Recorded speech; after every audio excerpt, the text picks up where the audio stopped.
അങ്ങനെ ഞാൻ രാവിലെ ഒരു 7 മണിയായപ്പോൾ എണീറ്റപ്പോൾ അച്ഛനും മോനും നല്ല ഉറക്കമായിരുന്നു. അപ്പോൾ ആദ്യത്തെ എണീക്കാത്തതുകൊണ്ട് തന്നെ എനിക്ക് പല്ല് തേക്കാനൊക്കെ സമയം കിട്ടിയിട്ടുണ്ടായിരുന്നു. അങ്ങനെ ഞാൻ പല്ല് തേച്ചു. അതിനുശേഷം നോക്കിയപ്പോൾ മുറ്റം ഒന്ന് അടിക്കാമെന്ന് വിചാരിച്ച് മുറ്റം അടിച്ചു. ഇപ്പോൾ മഴയായതുകൊണ്ട് കുറേ ചവറ് കൂട്ടി വാരി ഇട്ടിട്ടുണ്ട്. അതെന്തായാലും ഒന്ന് വെയിൽ വന്നതിന് ശേഷം കത്തിക്കാനായിട്ട് പറ്റൂ. അമ്മ രാവിലെ തന്നെ അപ്പവും ഉരുളക്കിഴങ്ങ് കറി ഉണ്ടാക്കിയിട്ടുണ്ടായിരുന്നു. പിന്നെ അത് കഴിഞ്ഞപ്പോൾ ആദ്യത്തെ എണീറ്റ് അവരുടെ അച്ഛൻ്റെ കൂടെ കുറച്ച് സ്നേഹപ്രകടനമൊക്കെ കാണിച്ച് അത് കഴിഞ്ഞപ്പോൾ ഞാൻ വന്നപ്പോൾ എൻ്റെ മുഖത്ത് തുറച്ച് നോക്കിക്കൊണ്ടിരിക്കുകയായിരുന്നു. എന്തിനാണെന്നുള്ളത് എനിക്ക് ഒരു പിടിയില്ല. പിന്നെ അതിൽ 8 മണിയാകുമ്പോൾ ജിമ്മിൽ പോവും.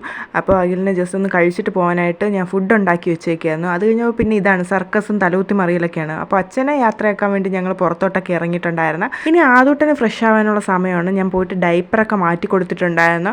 അവന് രാത്രിയാണ് ഡൈപ്പർ വയ്ക്കാറ്. പിന്നെ അതേപോലെ തന്നെ ഉച്ചയ്ക്ക് കുറച്ച് ഉറങ്ങണമെന്ന് വിചാരിച്ചിട്ട് അവൻ ഇത്തിരി നന്നായിട്ട് ഉറങ്ങാൻ വേണ്ടിയിട്ട് ഞാൻ ഡൈപ്പർ വെച്ച് കൊടുക്കാറുണ്ട്. പക്ഷേ അവൻ ഉച്ചയ്ക്ക് ഉറങ്ങാറേ ഇല്ല.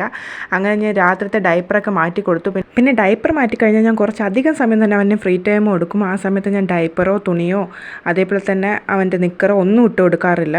ഞാൻ അവനെ കുറച്ച് നേരം തറയിൽ പായൽ കിടത്തേക്കും. അപ്പോൾ അവൻ കളിച്ചുകൊണ്ടൊക്കെ ആയിരിക്കും. പിന്നെ അതിന് ശേഷം അവനെ ഞാൻ കൊണ്ടുപോയി മുഖമൊക്കെ കഴുകി കൈയും കാലൊക്കെ കഴുകിയിട്ട് തുടച്ചൊക്കെ കൊടുക്കും. പക്ഷേ ഇപ്പോൾ ആദൂട്ടം വലുതായതിനു ശേഷം ഞാൻ അങ്ങനെ മുഖത്ത് തൊടുന്നതോ അതേപോലെ തന്നെ തലയിൽ തുടയ്ക്കുന്നതോ അതൊന്നും അവന് ഇഷ്ടമില്ല. പിന്നെ രാവിലെ തന്നെ വൈറ്റമിൻ ഡി കൊടുക്കും. ഞാൻ പിന്നീടാകുമ്പോൾ മറന്നു പോകും. അതുകൊണ്ട് രാവിലെ തന്നെ ഞാൻ കൊടുക്കും.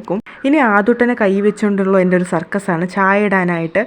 ആദൂട്ടൻ ഒരു വിധത്തിൽ തറയിൽ കിടക്കില്ല. ഞാൻ എന്തിനെങ്കിലും അടുക്കളയിൽ വന്നാൽ അപ്പം തന്നെ അവൻ കാറി കൂകി ബഹളം ഉണ്ടാക്കും. എന്ന് വെച്ചാൽ ഞങ്ങളിപ്പം എൻ്റെ ഞങ്ങൾ ബെഡ്റൂമിൽ കിടത്തിയിട്ട് അടുക്കളയിൽ വരുമ്പോഴത്തേക്കും കുറച്ച് ഡിസ്റ്റൻസ് ഉണ്ട്. അപ്പോഴത്തേക്കും അവൻ ആരും അടുത്തില്ല എന്നുള്ള രീതിയിൽ അവൻ കരഞ്ഞ് ബഹളം ഉണ്ടാക്കും.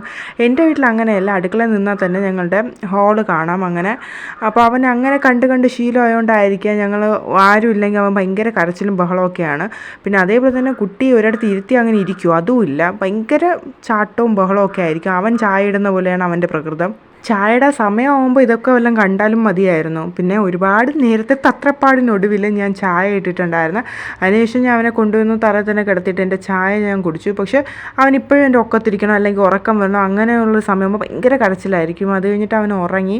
ആ ഒരു ഗ്യാപ്പിൽ ഞാൻ ഞങ്ങളുടെ തുണിയെല്ലാം നനച്ചു. അതിനുശേഷം അവൻ്റെ തുണി ഒന്ന് കയ്യിൽ വെച്ച് സോപ്പിട്ടതിന് ശേഷമാണ് ഞാൻ കൊണ്ട് മെഷീനിൽ ഇടുന്നത്. അപ്പോഴത്തേക്കും ആദൂട്ടം ഉറക്കം എണീറ്റ്. അവൻ പൂച്ച ഉറക്കമാണ്. അപ്പോൾ എന്തായാലും ഇന്നത്തെ വിശേഷം ഇത്രയേ ഉള്ളൂ. അപ്പോൾ ബാക്കി വിശേഷമായിട്ട് നാളെ കാണാം.